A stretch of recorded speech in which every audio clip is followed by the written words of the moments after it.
The people who make posts about me are liars. Any account with over 10,000 followers is getting paid for the views. And I know this is a difficult concept. So Adrielle Sigler is back, and this time she's claiming creators, streamers and reaction channels are making serious money from talking about her. According to Adrielle, people aren't calling out the drama because they care about the truth. No, apparently they keep it going because the views, gifts and cash are rolling in. She even breaks down the numbers herself, claiming some streamers can make thousands of dollars an hour from battles and gifts, and because of that she believes many creators would choose money over respect every single time. But here's where things get confusing. Adrielle says hosts not really allow hate, comments, rumours and criticism because controversy pays. She claims they're watching it happen, refusing to stop it and cashing in while it affects her reputation and income. So she also says there are group chats, coordinated hate, campaigns and people sabotaging her and her supporters. The problem? We're hearing a lot of accusations, but not a lot of proof. At this point, it feels like every road somehow leads back to the same conclusion. Everybody else is the problem. The creators are the problem. The streamers are the problem. The viewers are the problem. The haters are the problem. The question is, when does personal accountability enter the conversation? Because if every creator talking about you is supposed to be making a fortune and every critic is part of some organised campaign, eventually people are going to start asking for receipts. What do you think? Is Adrielle exposing something real, or is this another case of blaming everyone else instead of looking in the mirror? Do you think creators are really profiting from Adrielle's drama, or is she giving herself way too much credit? That just because their views aren't viral, just because they have a few hundred views, a few thousand views, the pages who clip me get like 10 to 20,000 views per post. In the perspective of viewers, you're only making money if each video has millions of views. That's false. They make money off views, which means that if they post about me in high volume, all of those views add up and those views equate to money. For example, my YouTube channel, I only have 500 to 2,000 views per post. I don't pop off on YouTube at this point in my life. But those views add up to 1.6 million in 90 days, to 167,000 views in 7 days. So if 1 million views is $700 on TikTok, and they're clipping me and posting videos about me 20 times per day, they are easily getting at least 500,000 views a week minimum, which means they're making $250 to $300 a week. And when they see that they have the potential to accelerate their views, scale their views, these people get desperate because the money is addictive. The views are addictive. Views translate to money to the TikTokers who create posts about me. So the juicier the lie, the juicier the rumor, the more views they get. And this is a fucked up cycle of abuse where people now exploit my name and make up rumors about me for profit. This has been going on for 3 years or more. They know what the fuck they're doing. This is why in the year 2024, they had a group chat with dozens of creators deliberately coming up and scheming what the next rumor is going to be that will pop off. And they would all contribute to it. It's like a Ponzi scheme. It's like gang stalking. It's like a mob, a witch hunt. Except they don't give a fuck. They just want the money. Don't you understand? They're not in it for any cause.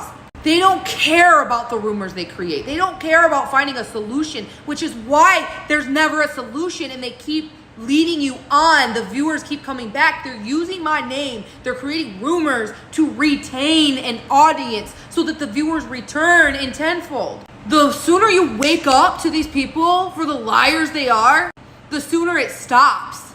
And the sooner I make it out on top again. Because frankly, right now, these bullies are winning. They're winning. In the short term, they are. They're winning. They're getting their way. I battle on an app called Favorited. They've run off like 80% of my team. Their tactics are working, and then they do this shit. See, this is what they want. This is what they want. They want me losing every single game because they are so addicted with the illusion of me failing. So they run off anyone who gifts me and drop like crazy amounts so I lose. And the crazy thing is it's been working. Like they're running people off just from this shit alone and then harassing anyone who gifts me. But then they're gifting against me to watch me lose. Haters are so jealous that I am winning at life that the only time in their day that they can have the illusion I fail is when I'm battling. That's the only control they have over Adrielle winning or losing. But I'm still winning, bitches, and there's nothing you can do to change that. What's crazy is they are trying to scare off my team. Because what do you think the co-hosts are going to do? Do you think that a co-host is going to mute someone harassing me and slandering me and trying to threaten and harass my gifters if they're making $150 every 3 minutes? Because these battles are 3 minutes long. Fuck no, they're not going to mute and block the people gifting them $150 every 3 minutes. Take 60, divide it by 3, that equals 20. Multiply that times $150, that's $3,000 an hour. And yeah, some streamers have made that battling me before. So the streamers are never going to be able to moderate this shit unless I'm battling like a fucking millionaire who has integrity. The truth is, battling brings out people's true colors. Nobody has integrity when they're broke. It's ruthless out there. It's literally like survival of the fittest. And I have to be the fittest because my co-hosts won't. They're in it for themselves. They don't give a fuck. They don't care if the chat is slandering me or talking about my kids or making up terrible rumors. They let it keep running because they know they're going to make money. They know that the same people talking shit and slandering me and harassing anyone who gifts me, they know that's wrong. But they know if they block those people, they're not going to make $150 every 3 minutes. They try their best to save face making excuses like, oh, I don't get involved. I don't get involved, but you are involved. Because you're the host of your live stream. And you're choosing to allow a mob of people to bully me, and not just me, the people gifting me. And you know inadvertently that affects my performance. You know that affects my income. You know that affects my livelihood. And these streamers 9 times out of 10 will choose money over doing the right thing. And that's really fucking sad. That people can't just build an authentic team, be performative, yet they're putting themselves on an app trying to be the best streamer, but it doesn't really work out for them like that, does it? At the end of the day, until I come back on TikTok Live, I'll always have this problem on Favorite App unless Favorite App actually pulls its weight and brings influencers to Favorite App.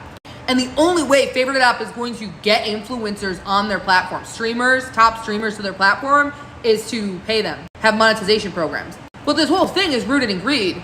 Nobody wants to pay up, but they want to keep receiving money. It doesn't work that way. If you want top performing streamers on your platform, pay them.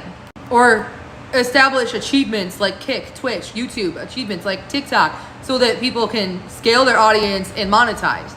Think of it this way, if influencers got wind that a new app has a growth bonus program for creators who unlock achievements and they can make up to $500 a week, $1,000 a week, plus gifts, now you're gonna have streamers. But apparently this app doesn't want those streamers, or maybe they pay them on the side, I don't know. At this point, Favorite App is solely dependent on who gifts you. And so have people like me streaming on there 6 to 8 hours a day, but it's solely dependent on who gifts me. That's not how TikTok was, that's not how YouTube is, that's not how Twitch or Kick function.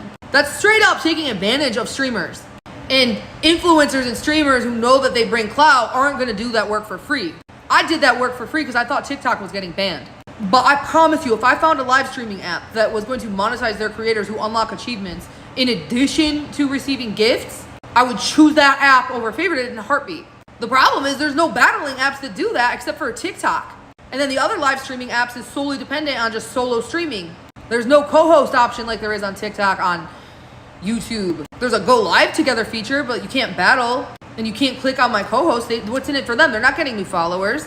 On YouTube, you can go live together, but when you go live, it's literally just a screen and you can't even see what their username is. You can't go to their profile and subscribe to them. They get nothing out of it other than I tag them, and then if people rewatch the live stream in my podcast, then they get subscribers. But I think in 2026, all these apps like YouTube, Twitch, Kick have got to. It's like essential for them to create a co-host feed and battles, because battles are popping. Like people battle and push ranks. Millions of people on a global scale, internationally, in every fucking country do that. Every country with a currency, besides Yemen or Qatar or Afghanistan or some shit. So I am done with this shit. Like, so done. Thank you. Shout out to Lemon for being the only person on my team who threw for me today on Favorite App. And shout out to all the people on my team who throw for me on YouTube. It would be more motivating on YouTube though if there were a ranking system. But I'm just really heated right now because haters keep pulling this shit and they keep getting away with this shit. And they're purposely doing it to sabotage me and my team, and it's freaking annoying. They keep getting away with making rumors. They keep getting away with, there's literally a group chats of these people. How do you not see the light? Like, if you're soaking up this content, that's exactly what it is. It's content geared to hook you. so that you return, so that you watch the videos start to finish, all the videos. And like I said from the beginning of this video, just because they're not popping millions of views on each video doesn't mean those views don't add up. I'm not gonna repeat myself and show you the YouTube Studio Analytics as a comparison.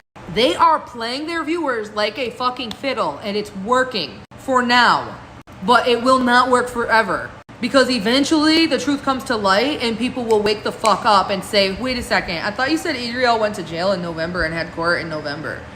I thought you said she got charged. I thought there's no public docket, and I thought you said the docket was because it's civil court, and civil court isn't public dockets. Like, they'll just run around in circles and lie to your face, yet they're never held accountable. Wake up, people. You are literally like a dog on a treadmill running towards a bone. You're never gonna catch it.